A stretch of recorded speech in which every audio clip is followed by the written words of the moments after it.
Hello दोस्तों, आप सभी का स्वागत है आपके अपने परिवार द लॉजिकल साइंस में।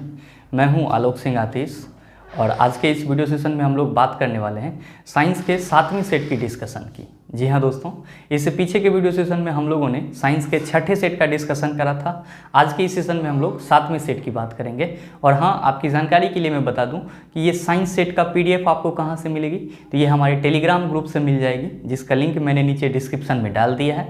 आप वहाँ से जा करके ले सकते हैं। बहरहाल आइए अपने सेशन की शुरुआत करते हैं और चलते हैं पहले क्वेश्चन की तरफ। आपका जो पहला क्वेश्चन है आज के इस सेशन का, क्वेश्चन नंबर 1, क्या पूछा जा रहा है आपसे पूछा जा रहा है 0.1 किलोग्राम वजन की एक गेंद को स्थिर स्थिति से गिराया जाता है। जब यह 2 मीटर की दूरी से गिरती है तो गुरुत्वाकर्षण के बल से लगने वाला कार्य कितना होगा, जबकि जी का वैल्यू आपको कितना लेना है, 9.8 मीटर प्रति वर्ग सेकेंड लेना है। मेरे मित्र, क्या कहा जा रहा है क्वेश्चन में कि कोई आपका 0.1 kg का एक बॉल है जिसको विरामावस्था से स्थिर अवस्था से 2 मीटर की ऊंचाई से नीचे गिराया जा रहा है। 2 मीटर की ऊंचाई से नीचे गिराया जा रहा है और आपसे कहा जा रहा है कि गुरुत्वाकर्षण बल के द्वारा इस पे किया गया कार्य कितना होगा, जबकि जी का वैल्यू कितना दिया हुआ है, तो सर 9.8 मीटर पर सेकेंड स्क्वायर दिया हुआ है। मेरे मित्र, आप सभी कहेंगे कि सर हमारे क्वेश्चन में बॉल का द्रव्यमान दिया हुआ है 0.1 kg, ऊंचाई दिया हुआ है 2 मीटर और जी का वैल्यू दिया हुआ है 9.8 मीटर पर सेकेंड स्क्वायर।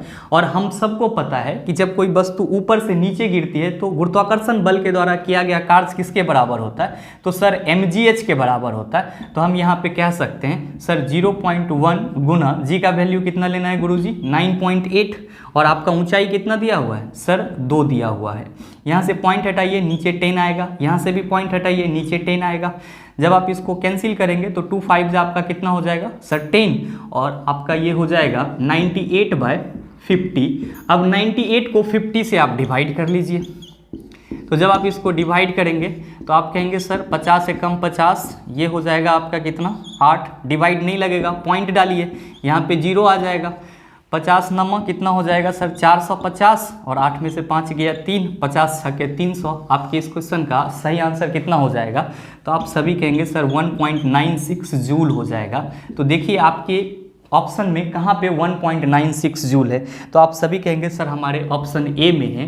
तो आपके इस क्वेश्चन का सही आंसर क्या हो जाएगा, ऑप्शन नंबर ए हो जाएगा। बस आपको यहाँ पे ध्यान में ये रखना है कि जब भी किसी वस्तु को किसी ऊंचाई से गिराया जाए तो गुरुत्वाकर्षण बल के द्वारा जो किया गया कार्य होता है वो वस्तु की स्थितिज ऊर्जा यानी कि mgh के बराबर होता है। उम्मीद करते हैं आप समझ पाए होंगे। चलते हैं अगले क्वेश्चन की तरफ। आपका जो अगला क्वेश्चन है, क्वेश्चन नंबर 2, आपसे क्या पूछा जा रहा है, बड़ा ही आसान सा सवाल। आपसे पूछा जा रहा है कि किसी वस्तु के द्रव्यमान का मापन किसका मापन कहलाता है। आपका ऑप्शन दिया हुआ है त्वरण, जड़त्व, संवेग, गति। क्या होगा इसका आंसर, तो मेरे मित्र आप सभी कहेंगे किसी वस्तु के द्रव्यमान का मापन उस वस्तु के जड़त्व का मापन होता है। या आप इस चीज को नोट करके लिख लेंगे कि किसी वस्तु के जड़त्व का संख्यात्मक मान, किसी वस्तु के जड़त्व का यानी कि इनर्शिया का संख्यात्मक मान, न्यूमेरिकल वैल्यू क्या होता है, वस्तु का द्रव्यमान होता है। तो आपका ये क्वेश्चन आपसे 2 फॉर्म में, 2 रूप में पूछा जा सकता है। पहला रूप तो आप देख पा रहे हैं, और दूसरे रूप में आपसे ये पूछा जा सकता है कि किसी वस्तु के जड़त्व का संख्यात्मक मान क्या होता है, तो आप कहेंगे वस्तु का द्रव्यमान होता है। आपसे क्वेश्चन क्या पूछा जा रहा है कि किसी वस्तु के द्रव्यमान का मापन किसका मापन कहलाता है, आप सभी क्या कहेंगे, जड़त्व का मापन कहलाता है। तो आपकी इस क्वेश्चन का सही answer sir option number B हो जाएगा।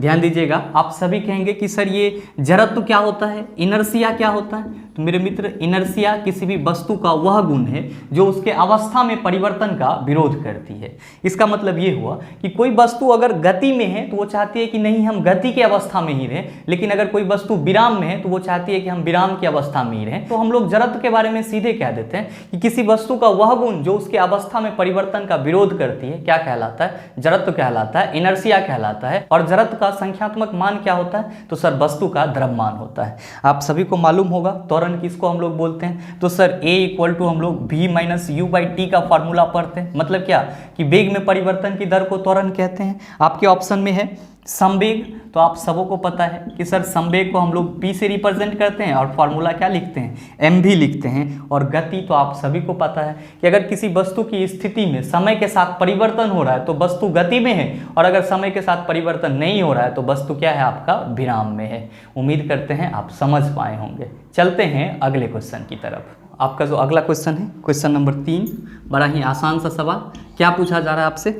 आपसे पूछा जा रहा है कि लट्टू को घुमाना किसका एक उदाहरण है? केंद्राभिमुख बल, अपकेंद्री बल, गुरुत्वाकर्षण बल, घर्षण बल। आप सभी कहेंगे सर लट्टू वृत्तीय गति में घूमता है, और वृत्तीय गति में कोई भी वस्तु जब घूम रहा होता है तो अपनी गति को संतुलित करने के लिए वो हमेशा वृत्त के केंद्र की ओर एक बल लगाता है, और उस बल को हम लोग क्या कहते हैं? केंद्राभिमुख बल कहते हैं। क्या कहते हैं सर? केंद्राभिमुख बल कहते हैं। और इस केंद्र से बाहर की ओर जो बल लगता है उसको हम लोग क्या कहते हैं? केंद्र पराश्रक बल कहते हैं या अपकेंद्रीय बल कहते हैं। सर केंद्राभिमुख बल को ही हम लोग अभिकेंद्रीय बल के नाम से भी जानते हैं, अभिकेंद्रीय बल के नाम से भी जानते हैं। और ध्यान में रखिएगा कि अभिकेंद्रीय बल का फॉर्मूला क्या होता है? तो सर mv²/r होता है। आप इस चीज़ को हमेशा ध्यान में रखेंगे।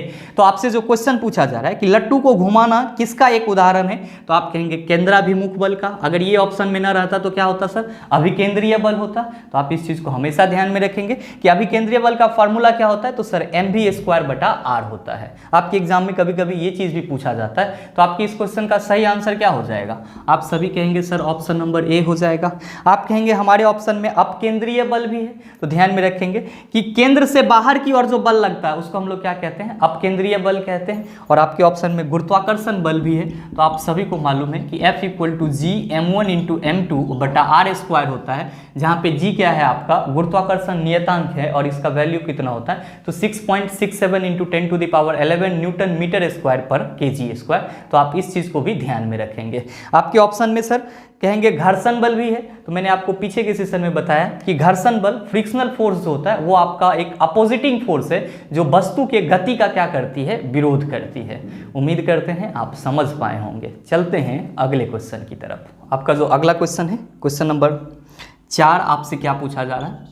आपसे पूछा जा रहा है कि किसी वस्तु में किसकी उपस्थिति के कारण वह विद्युत का सुचालक बनता है। मेरे भाई आप सबों को पता है कि जो आपका सब्सटेंस होता है वो 2 तरीका का होता है। पहला होता है विद्युत का सुचालक, पहला क्या होता है? विद्युत का सुचालक। और दूसरा होता है आपका विद्युत का कुचालक। दूसरा क्या होता है? विद्युत का कुचालक। इसको इंग्लिश में हम लोग कंडक्टर ऑफ इलेक्ट्रिसिटी बोलते हैं, और कुचालक को हम लोग इंग्लिश में इंसुलेटर ऑफ इलेक्ट्रिसिटी बोलते हैं। ध्यान में रखेंगे कि विद्युत का सुचालक आपका वो मटेरियल होता है, वो पदार्थ होता है जिससे इलेक्ट्रिसिटी का प्रवाह होता है, जिससे इलेक्ट्रिसिटी का क्या होता है? प्रवाह होता है। उसको हम लोग विद्युत का सुचालक बोलते हैं। और जिससे इलेक्ट्रिसिटी का प्रवाह नहीं होता है, जिससे इलेक्ट्रिसिटी का यानी कि विद्युत का प्रवाह नहीं होता है, उसको हम लोग क्या कहते हैं? विद्युत का कुचालक कहते हैं। मेरे मित्र आप सभी कहेंगे कि सर किसी भी सब्सटेंस से इलेक्ट्रिसिटी का प्रवाह क्यों होता है? तो ध्यान में रखेंगे कि अगर कोई पदार्थ आपका विद्युत का सुचालक है तो उस पदार्थ के अंदर क्या होंगे सर? मुक्त स्थिति में इलेक्ट्रॉन होंगे। क्या होंगे सर?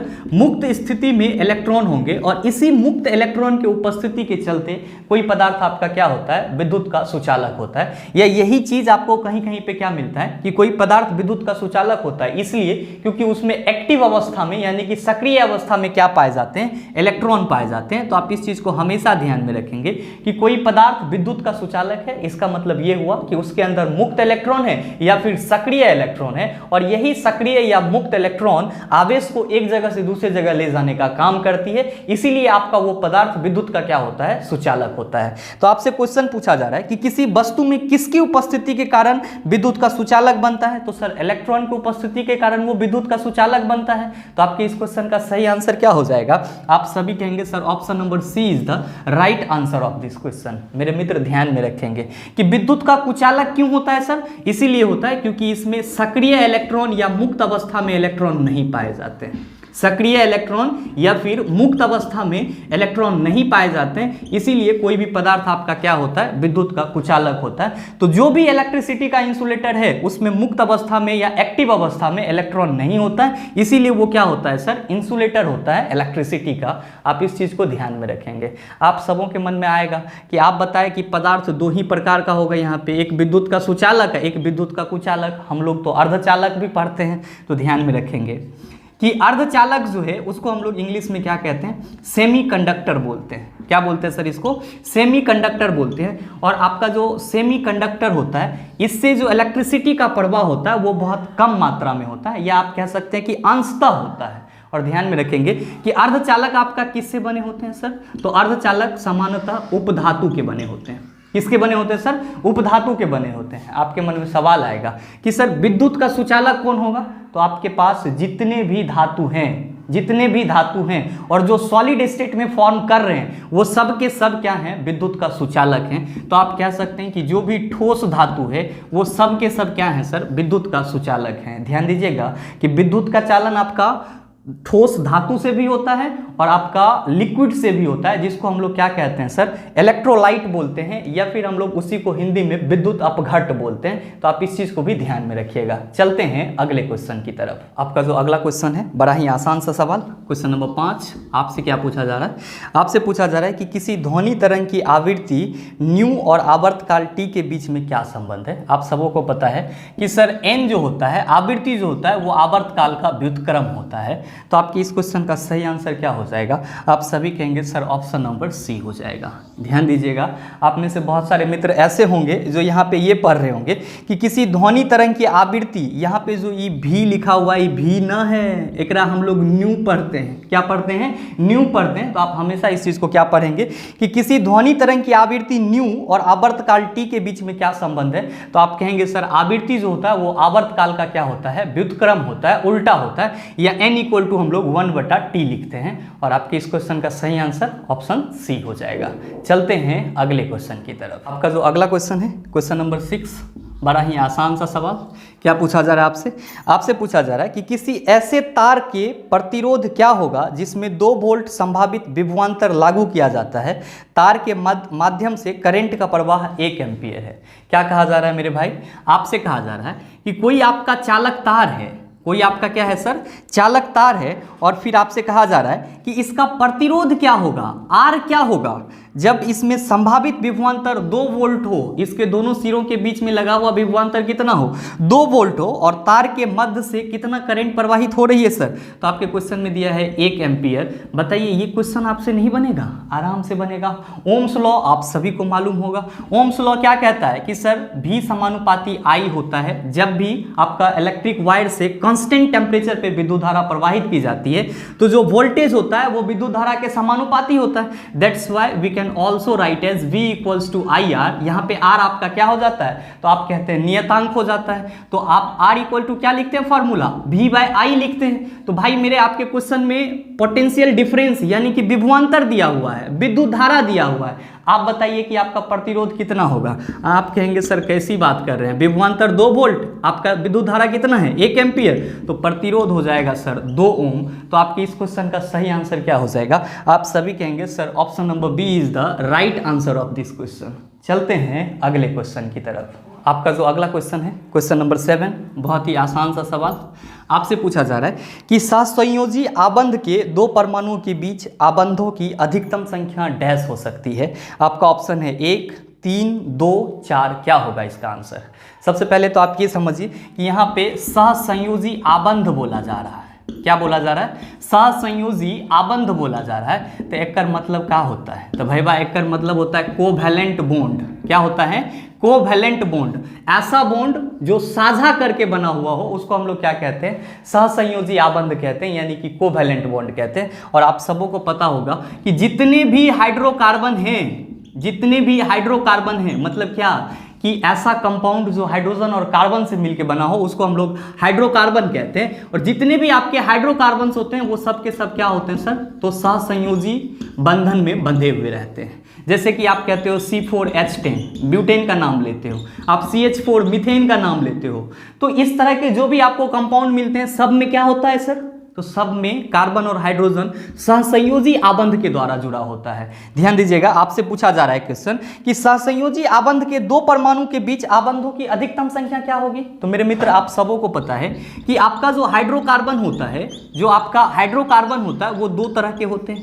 पहला होता है आपका संतृप्त हाइड्रोकार्बन, पहला क्या होता है संतृप्त हाइड्रोकार्बन, और दूसरा होता है आपका असंतृप्त हाइड्रोकार्बन। दूसरा क्या होता है असंतृप्त हाइड्रोकार्बन। और आपको पता है कि संतृप्त हाइड्रोकार्बन वे हाइड्रोकार्बन्स होते हैं जिसके कार्बन और कार्बन के बीच में क्या होता है सर, एकल बंधन होता है, यानी कि सिंगल बॉन्ड होता है। क्या होता है सर, एकल बंधन होता है, सिंगल बॉन्ड होता है। और जो आपका संतृप्त हाइड्रोकार्बन होता है उसको आप क्या कहते हो, एल्केन कहते हो। और ध्यान में रखेंगे कि जितने भी सैचुरेटेड यानी कि संतृप्त हाइड्रोकार्बन है वो रिएक्टिव नहीं होते हैं, अभिक्रियाशील नहीं होते हैं। लेकिन जो आपका असंतृप्त हाइड्रोकार्बन है ये दो टाइप के होते हैं। पहला होता है आपका एल्कीन, पहला क्या होता है एल्कीन, जिसमें कार्बन और कार्बन के बीच में डबल बॉन्ड होता है। और दूसरा होता है आपका एल्काइन, जिसमें कार्बन और कार्बन के बीच में क्या होता है गुरुजी, ट्रिपल बॉन्ड होता है। तो आप यहाँ पे देख रहे हैं कि जितने भी आपके सहसंयोजी बंधन वाले यौगिक हैं, जितने भी हाइड्रोकार्बन्स हैं, उसमें अधिकतम बॉन्डों की संख्या कितनी है। तो आप कहेंगे सर 3। तो आपकी इस क्वेश्चन का सही आंसर क्या हो जाएगा, आप सभी कहेंगे sir option number B is the right answer of this question. मेरे मित्र ध्यान में रखेंगे, आपके एग्जाम में कभी कभी एल्कीन और एल्काइन का जनरल फार्मूला भी पूछ लिया जाता है और आप लोग वहाँ पे हक्का बक्का रह जाते हैं, तो परेशान नहीं होना है। एल्केन का जनरल फार्मूला CnH2n+2, जहां पे n क्या है सर, कार्बन परमाणु की संख्या है।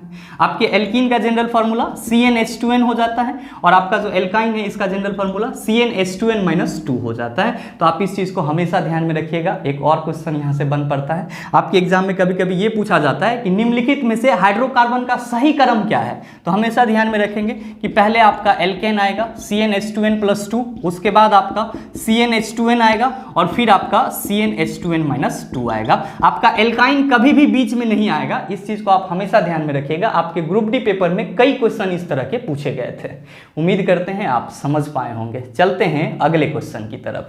आपका जो अगला क्वेश्चन है, क्वेश्चन नंबर 9, आपसे क्या पूछा जा रहा है, आपसे पूछा जा रहा है कि जब मैग्नीशियम रिबन हवा में जलता है तो कौन सा यौगिक उत्पन्न होता है। आप सभी कहेंगे कि when the magnesium reacted with oxygen then they form MgO, यानी कि इसी को हम लोग क्या कहते हैं, मैग्नीशियम ऑक्साइड कहते हैं। तो देखिए आपका कौन सा यौगिक फॉर्म हो रहा है, तो आप कहेंगे सर मैग्नीशियम ऑक्साइड फॉर्म हो रहा है। तो आपकी इस क्वेश्चन का सही आंसर क्या हो जाएगा, आपकी इस क्वेश्चन का सही answer sir option number C हो जाएगा। चलते हैं अगले क्वेश्चन की तरफ।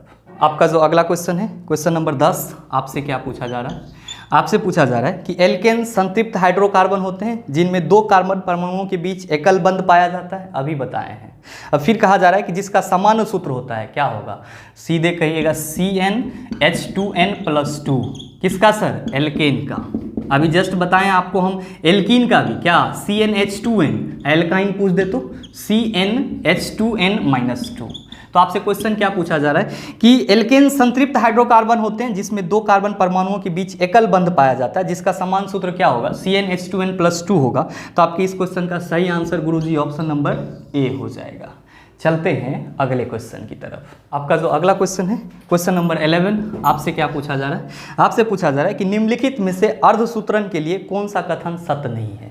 तो पहले तो आप ये समझ लीजिए कि ये अर्धसूत्रण क्या होता है। अर्धसूत्रण क्या होता है मेरे मित्र, कोशिका विभाजन की प्रक्रिया है। कोशिका विभाजन क्यों होता है, तो कोशिका विभाजन नए कोशिका को जन्म देने के लिए होता है। कोशिका विभाजन किस लिए होता है, नए कोशिकाओं को जन्म देने के लिए होता है। और कोशिका विभाजन मुख्य रूप से दो प्रकार के होते हैं। पहला को हम लोग क्या कहते हैं, समसूत्री विभाजन, और दूसरा को हम लोग कहते हैं अर्धसूत्री विभाजन। ऐसे तो असूत्री विभाजन भी होता है, लेकिन हम लोग उसको इग्नोर करके चलते हैं। जनरली हमारे एग्जाम में अर्धसूत्रण और समसूत्रण से क्वेश्चन पूछे जाते हैं। बस आपको ध्यान में क्या रखना है कि अर्धसूत्री कोशिका विभाजन में गुणसूत्रों की संख्या क्या रह जाती है सर, नाम से ही स्पष्ट है, आधी रह जाती है।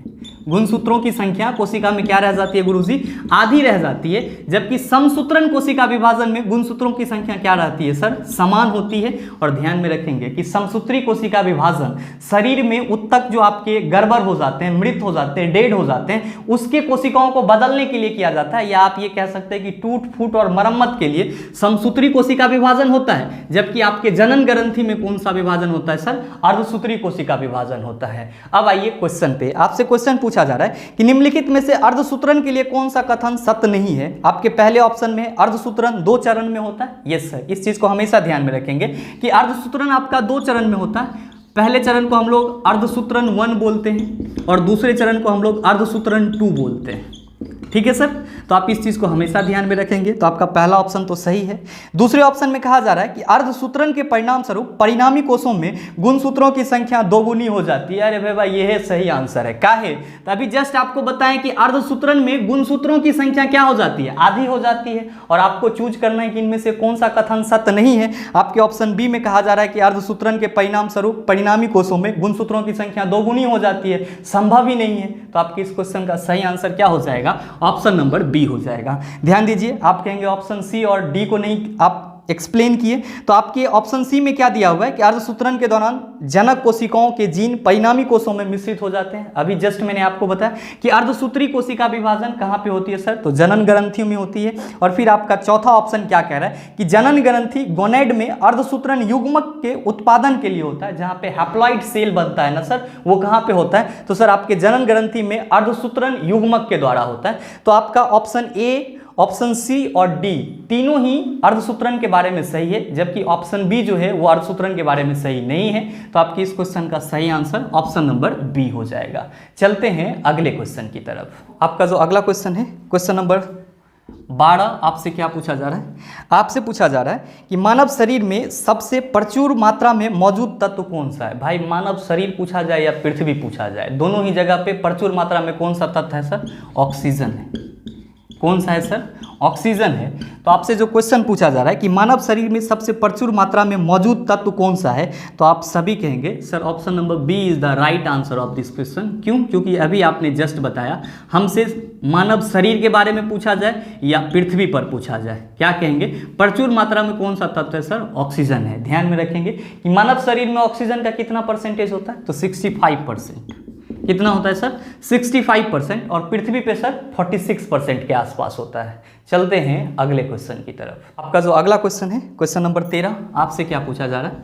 आपसे पूछा जा रहा है कि डैश के प्राणी अगतिशील होते हैं। आपका ऑप्शन है पोरीफेरा, सिलेंट्रेट, प्लेटीहेल्मिन्थेस, नेमाटोडा। ये सभी क्या है सर? तो ये सभी आपके जो जीव हैं वो अलग अलग कैटेगरीज में डिवाइड हैं, उसी का आपका ये प्रकार है। और आपसे पूछा जा रहा है कि डैश के प्राणी अगतिशील होते हैं। कौन से वर्ग के प्राणी ऐसे हैं जो अगतिशील होते हैं? तो आप लोग हमेशा ध्यान में रखेंगे कि सर जो आपका पोरीफेरा है वो क्या होता है? अगतिशील होता है। क्यों? क्योंकि इसके शरीर में क्या होते हैं सर? छिद्र होते हैं, होल होते हैं, और आप इसको स्पंज के रूप में भी रेफर करते हैं। तो हमेशा ध्यान में रखेंगे कि पोरीफेरा वर्ग के जो भी जीव हैं वो क्या होते हैं? अगतिशील होते हैं, गति नहीं कर पाते हैं। तो आपके इस क्वेश्चन का गुरुजी आंसर क्या हो जाएगा? आप सभी कहेंगे सर ऑप्शन नंबर ए हो जाएगा। आपके ऑप्शन बी में दिया हुआ है सिलेंट्रेट। ये क्या होता है? तो जो भी आपका जलीय पादप है उसको हम लोग सिलेंट्रेट के अंतर्गत रखते हैं, जैसे कि हाइड्रा वगैरह। फिर आपका है प्लेटीहेल्मिन्थेस। तो मैंने पीछे के वीडियो सेशन में भी बताया था कि प्लेटीहेल्मिन्थेस के अंतर्गत आपका कौन सा आता है सर? फ्लैट वार्म आता है। और फिर आपके ऑप्शन में है नेमेटोडा। तो आप इसके अंतर्गत कौन आता है सर? तो नेमेटोडा के अंतर्गत राउंड वार्म आता है। आप इस चीज को भी ध्यान में रखिएगा कि प्लेटीहेल्मिन्थेस के अंतर्गत फ्लैट वार्म आता है और नेमाटोडा के अंतर्गत क्या आता है? राउंड वार्म आता है। पोरीफेरा वैसे जीव होते हैं जिसके बॉडी में पूरे छिद्र होता है, जिसको हम लोग स्पंज के रूप में भी रेफर करते हैं। और पोरीफेरा ही ऐसे जीव हैं जो क्या होते हैं? अगतिशील होते हैं। चलते हैं अगले क्वेश्चन की तरफ। आपका जो अगला क्वेश्चन है, क्वेश्चन नंबर 14, बड़ा ही आसान सा सवाल, आप सभी देखते ही जवाब दे दिए होंगे। आपसे पूछा जा रहा है कि डैश मानव में अमोनिया जो जहरीला है को यूरिया में बदलता है। आपका अमोनिया यूरिया में कहाँ बदलता है? आप सभी कहेंगे सर लीवर में बदलता है। तो आपके इस क्वेश्चन का सही आंसर क्या हो जाएगा? आप सभी कहेंगे सर ऑप्शन नंबर बी हो जाएगा। आप कहेंगे सर हमारे ऑप्शन में किडनी भी है। तो किडनी का काम क्या होता है? तो किडनी का काम क्या होता है कि आपके जो ब्लड हैं या आपके बॉडी में जो भी टॉक्सिक एलिमेंट है उन सबको प्यूरिफाई करना।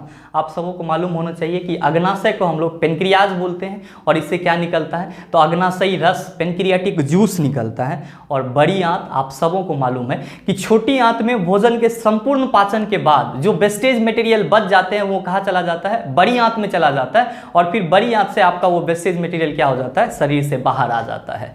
उम्मीद करते हैं आप समझ पाए होंगे। चलते हैं अगले क्वेश्चन की तरफ। आपका जो अगला क्वेश्चन है, क्वेश्चन नंबर 15, बड़ा ही आसान सा सवाल, आप सबों को मालूम होगा। आपसे पूछा जा रहा है कि सूखा रोग निम्न में से किसे प्रभावित करता है। आप सबों को पता है कि सूखा रोग स्केलेटल सिस्टम यानी कि कंकाल तंत्र को प्रभावित करता है। तो आपके इस क्वेश्चन का सही आंसर क्या हो जाएगा गुरुजी? ऑप्शन नंबर सी हो जाएगा। मेरे मित्र, उम्मीद करते हैं यहाँ तक के जितने भी प्रश्न थे उनको आप आसानी से समझ पाए होंगे। अगर आपको किसी भी प्रश्न में डाउट रह गया होगा तो नीचे कमेंट करके ज़रूर बताइएगा कि इस टाइप के प्रश्न आपको जहाँ कहीं भी मिलेगा उसका सॉल्यूशन आप आसानी से कर लेंगे। उम्मीद करते हैं कि आपको वीडियो अच्छा लगा होगा, और हाँ, अगर वीडियो आपको अच्छा लगा तो वीडियो को लाइक कीजिएगा, शेयर कीजिएगा, और हाँ, चैनल पर नए हैं तो सब्सक्राइब करके बेल आइकन दबाना मत भूलिएगा, ताकि इस तरह के एग्जाम रिलेवेंट वीडियो सबसे पहले आपके पास पहुँचे और आप उसका भरपूर फायदा उठा पाए। मिलते हैं फिर अगले वीडियो सेशन में, तब तक के लिए best of luck. Thank you, have a nice day.